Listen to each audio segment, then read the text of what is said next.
This is Fantology. You may have heard of us. Hey guys, welcome back to another Fantology episode. So I just saw Denis Villeneuve's Dune Part 1. Actually, I just saw it for a second time last night. As a fan of the book and even a fan of David Lynch's adaptation, I thoroughly enjoyed every minute of this movie. I did see it in IMAX, and I really think the movie is worth seeing in IMAX. The cinematography was just breathtaking. Villeneuve was the perfect director to take on this project, in my opinion. The whole movie was filmed in just the most artful way. I feel like there are times when you see the concept art for a movie, kind of in the behind the scenes or something, and you compare that to what was actually in the movie, like what scenes were shot based on the concept art. I'm usually a little disappointed and thinking, man, I wish the concept art would have, come through stronger in the actual movie. Well, this film nailed it. So many of the scenes were awe-inspiring due solely to the way that they were shot. In particular, I'm thinking of the scene when the Reverend Mother first lands down on Caladan. Not to go into any spoilers here, I'm going to try to keep this video as spoiler-free as possible, but when she first lands, the way that shot was framed with the light coming down and it's dark and raining and the angle of the procession, it was just amazing. Along the same lines as the cinematography, I also think the sound was completely immersive. I really don't know how else to describe it. The soundtrack and even the sound effects had such dynamics that highlighted certain plot points and key elements of the story. And I really think without the sound design, the suspense and tension of the story would have suffered for it. Specifically, there were these vocal parts in the mix that would crescendo and then fade off with just such precision. There were many scenes that even utilized silence in captivating ways, helping to build that suspense and tension. Hans Zimmer's score was nothing but the top tier quality you expect from him, and honestly I'm excited to just spend some time to sit down and listen to the soundtrack from start to finish. I think I'm going to say this a lot, but the main focus of Dune Part 1 is to build up the suspense and tension in the plot. I think that's just the part of the story you're going to see, and everything about the way it's filmed really nailed that. The directing was phenomenal as well. I myself am a big fan of shots that kind of last longer than what you'd expect for most movies. And here I thought it really helped to convey that something big and important was about to happen, as well as also help you really feel like you're in the shoes of the characters on screen and in the same predicament as they are. Obviously, seeing in IMAX may make me biased to this, but everything about the way it was filmed made me feel like I was actually in the scenes. Going into the movie, I did have a few concerns just in regards to how they would successfully adapt the story of Dune, especially since they're only doing a part 1. Mainly, I wasn't sure with how they're going to get away with telling all the necessary backstory needed in order to set up the main plot and drama of this movie. Things like the current state of politics with the Emperor and the Landsrat, almost everything to do with the Bene Gesserit, and even the importance of spice itself and what makes it this, most sought after object in the universe. And for the most part, I do think these things were addressed in a way that gave you just enough information to get the story rolling, but it did leave a lot to be explained. The movie was pretty vague about what each of them were really up to and about, other than, these people may be allies and the people may be antagonists. And I'll address this more in the, critique and criticism part of this video. But for now, I think it was done well enough for a part 1 of, a duology or trilogy. I was also concerned with how they would handle ending part 1 of Dune. I don't really think the Dune book has a really good midpoint with lots of action to end as a climax to part 1. And knowing this is part 1 of 2, I wasn't really sure what the best endpoint would be. Again, I'll get into this more as I discuss more of the criticism, but for now, I think I can say that you don't need to really be overly concerned with this. The ending does definitely feel less conventional than the typical blockbuster ending with lots of action, but it works well. Before I get into what I believe are the weaker parts of the film, I do want to talk about just how impactful Frank Herbert's Dune has been on sci-fi and fantasy and even just storytelling in general since its release. First of all, it's clearly evident how much Star Wars pulled from Dune. I mean, you have the classic desert planet, we have space magic, and the galactic empire. I mean, the list goes on. But I also want to highlight some of the influences it seems to have had on the Wheel of Time, which is also getting an adaptation in about a month now, which I could not be more stoked for. Not only do we have the standard all-female,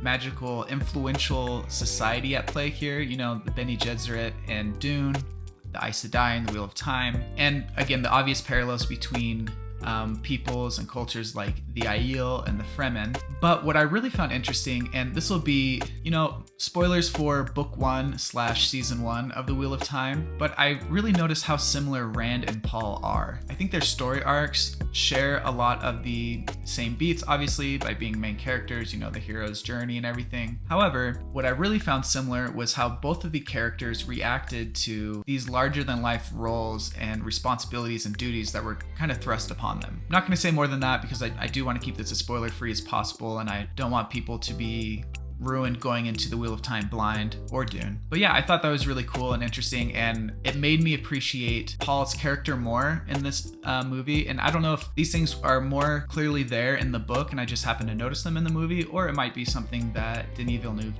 did with his adaptation of Dune and Paul. On the other side of things, I noticed, some of the influences Dune had in its creation. I recently read the Foundation trilogy, and it was pretty obvious that Dune was inspired by a lot of what was in Foundation. Again, I don't want to go into too many spoilers because we have Apple's Foundation series coming out right now.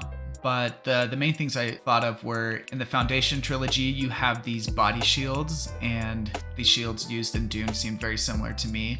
They have their own updated and unique mechanics to them, but just the idea of a body shield, and I wonder if Asimov was the first one to coin that. And of course, again, Galactic Empire and those kind of politics. I don't know if this was a trope before then or if Asimov started it, but it really seems to me like Asimov was beginning and then Dune developed it more and made it even more perfected. Okay, so on to what I would say were the weaker parts of the film. So much was left vague. I mentioned earlier that I was nervous about how the needed exposition for the political climate and the Bene Gesserit would be handled. And while, like I said, I do think it was done just well enough for this movie, I would be very disappointed if part 2 did not add more clarity. I think that's really necessary in order to grasp the full context of the story. There's just so much rich world building and culture and backstory in the Dune book, and I get it. It's not possible to adapt all of that into a movie, but I do think it's extremely important that the audience understands all these political machinations that are happening in the background and how it's setting up this drama and it's setting up this plot tension, both with the Landsrat and the Bene Gesserit. I mean, they all have their own unique goals and ambitions, and they're sometimes aligned and sometimes not, but I think all of that is really necessary to understand in order to have a full grasp and really appreciate the plot that we have here. At this point, I think the vagary will confuse new fans, but not to a point to not understanding what's happening in book 1 for the most part, but I do think it needs to be addressed in part 2 for sure. Basically, I think a part 2 has a lot of pressure in order to fulfill these promises and give these explanations for the seeds that have been planted in part 1. But again, these weaker parts I don't think are a deal breaker at all. It's just something that has me cautious about how we'll see this adaptation conclude. I think one could also say the way Paul's visions were handled could be considered a weakness. Again, it's so hard to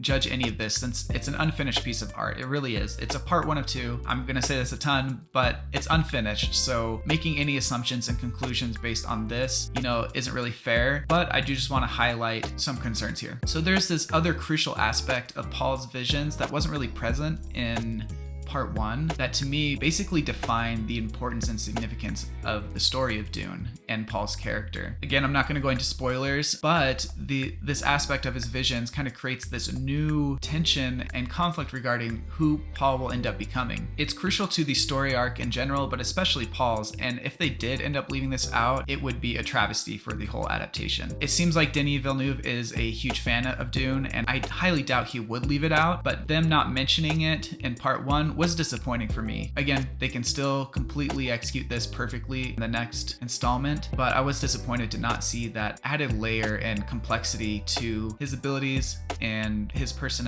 in general. One final thing, I mentioned how the quote-unquote climax of the movie wasn't, your standard blockbuster affair. I think if you're unfamiliar with the story or unfamiliar that this is really a legit part 1 and not like a full story arc, it could be jarring. It ends pretty abruptly without this big fanfare that you'd expect, again, from a typical movie. But after watching it a second time, I was fine with it. I think that isn't really a weakness and has to do more with the, certain expectations viewers might have going into the movie. All right, that was my quick review / just brain dump of what I thought about Dune Part 1. I hope you guys liked it. Like and subscribe if you feel so inclined. And if you'd like to be entered into our Audible credit giveaway, make sure to leave a comment so you can be entered into that. Thanks for listening and check out our Discord.